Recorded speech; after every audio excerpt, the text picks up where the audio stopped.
Dixie are camped out over here at Moriarty, New Mexico, at a little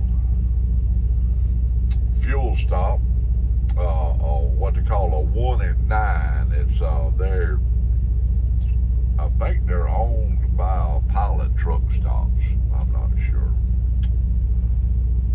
but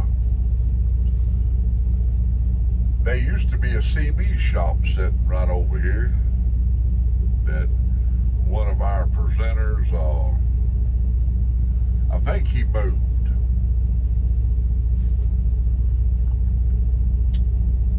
His CB shop from this little truck stop here got his own place.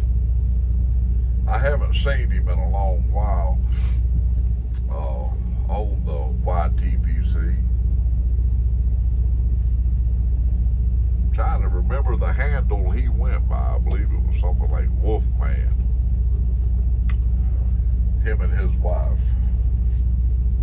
They were on here for a little while. Let me dump my ashes out here in my bowl. Y'all probably hear that reefer unit running back there.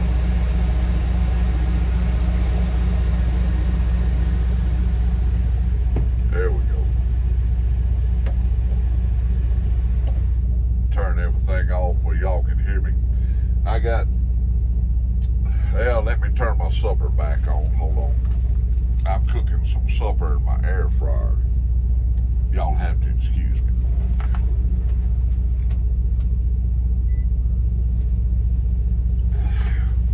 All right. Yeah, I reckon if you want something good to eat out here on the road, you have to cook it yourself. Or go without.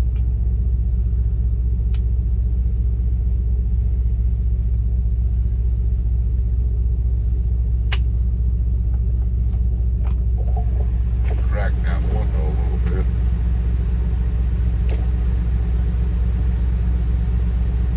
There we go. I hope y'all can hear me all right. There was a heck of a storm came through here earlier, and there's still some pretty black looking clouds all around this area of New Mexico. I'm headed to California with a load of chicken that I picked up out of Texas, just north of Houston.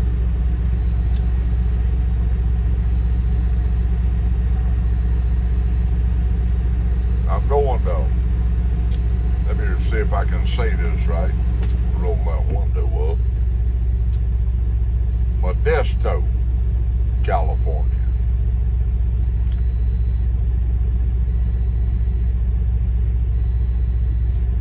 Got a whole load of chicken that's already processed, packaged up, quartered up, you know, different. If you want boneless, skinless, whatever, it's already packaged up, ready to put on the shelf, you know.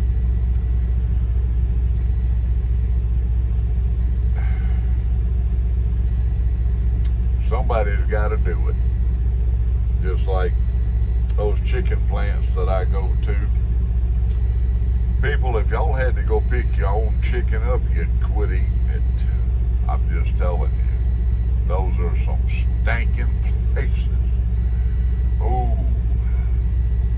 I don't know that those people ever get used to the smell. Honestly, it's the smell of death is what it is.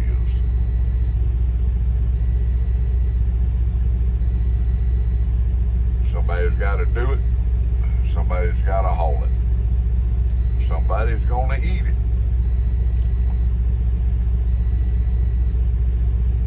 This evening I got this pretty little old Salmonelli of mine out.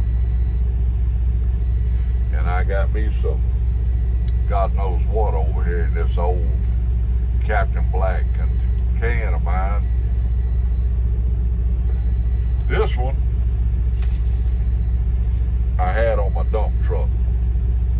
I think I know what's in it. I think it's Baker Street from the Country Squire. It's a straight up English, but I think this here is Baker Street.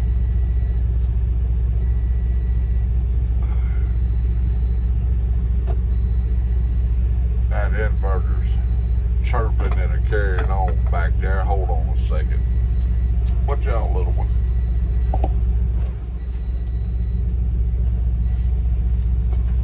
Okay. I have to turn my air fryer off when it goes to chirping back there, or my whole inverter will shut down, because that air fryer pulls a lot of power, and that I don't want that inverter getting hot and shutting off completely. Dixie, what are you doing, girl? She trying to pull that blanket out over there. Get over there and lay down, girl. Yeah.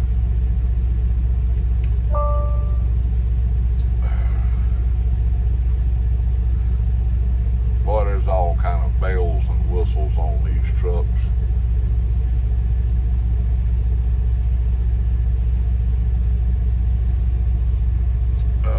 I stopped earlier today and got me a gallon of tea from the Love's truck stop, refilled my 4 1-gallon jugs back there with water.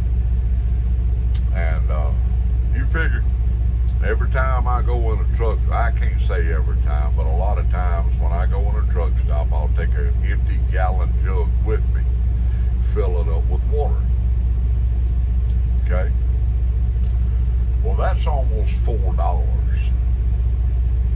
And I go through a lot of water in a week's time. I'll go through 10 to 12 gallons of water a week.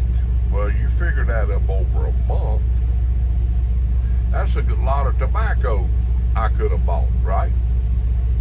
So I'll take my jugs in there with me, and I'll fill them jugs up, and I'll save that money to buy my tobacco with.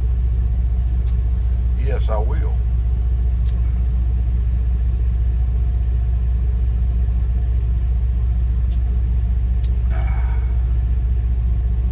I picked that up at a truck stop on the 4th. Hard to believe this country's 250 years old.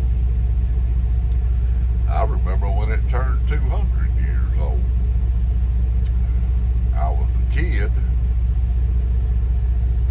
but I do remember it.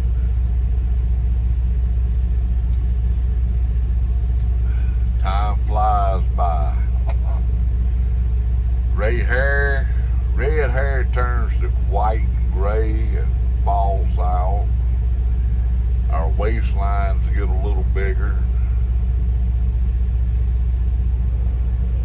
Things change over time, that's for sure. But one thing that won't change over time is a good tobacco. If it does change, now, you know, I can't say that. I have aged tobaccos that I did not like when I bought them. But now that they've got some age on them and maybe my taste buds have changed, I enjoy them more.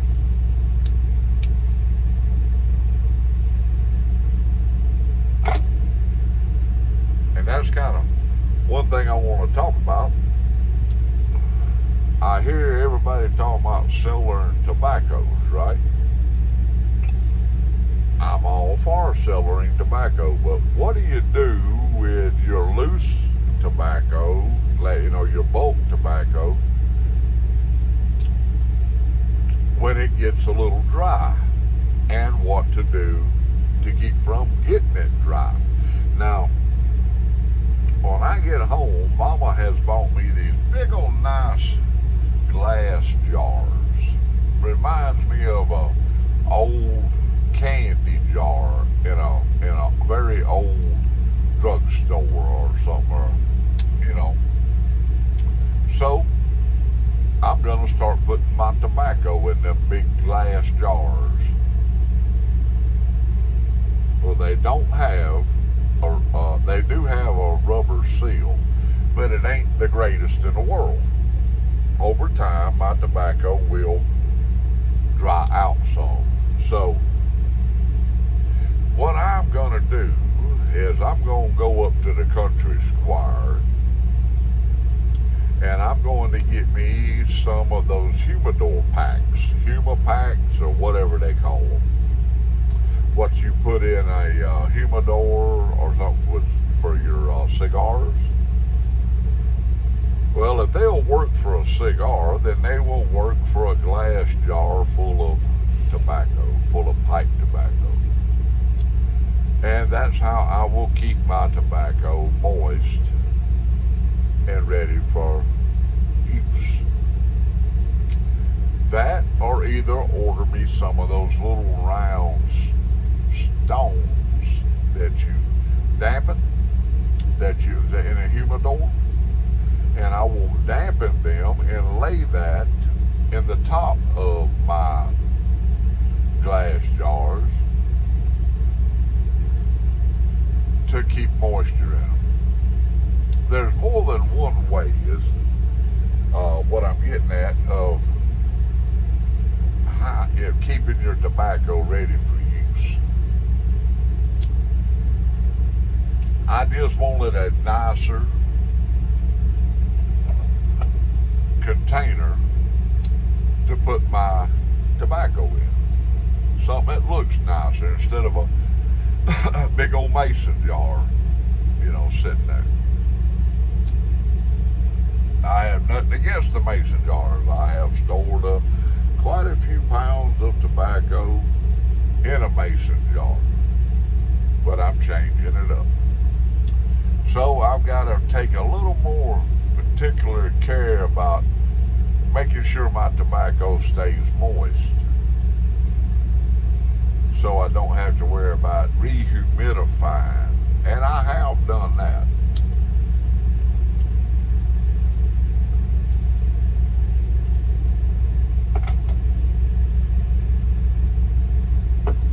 Let me turn my supper back on now that thing is cooled off some.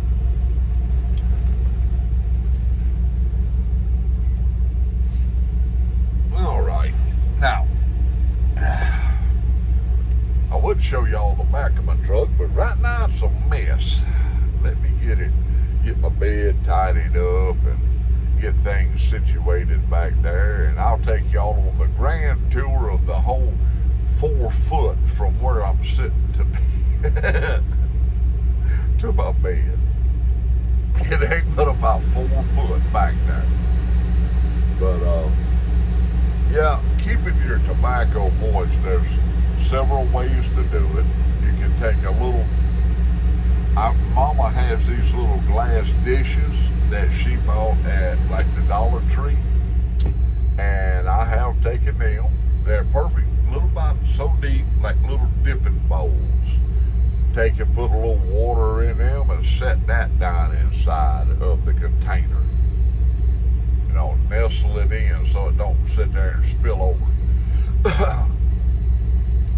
Those were really good. There is many ways to do it. Not one way is set in stone, that's for sure. Y'all gonna have to excuse me, my old nose. Well, if you got a nose as big as mine, you better catch it if it tries to go to running. But boy, that thing beeping and tweaking and carrying on back there. But there's many ways to keep your tobacco moist for use.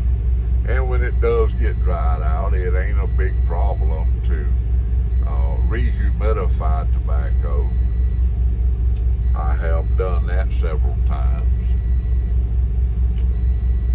But yeah, I'm sitting over here at Moriarty, New Mexico. Now,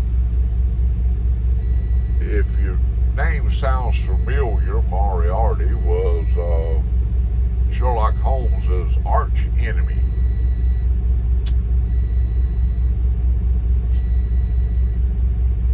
So I'm sitting here in Moriarty smoking, what is it, little? Smoking some Baker Street, which Baker Street is where Sherlock Holmes lived. What? Come here. She's wanting to play. I tell you what, get up there. There you go. Get up there. Look out the window. People, I love y'all. I'm going to get off of here and tend to my supper. Y'all have a wonderful weekend. Keep the Lord on your mind and prayer on your bills. And I'll see y'all again. Maybe I'll do me a video when I get on over there to California.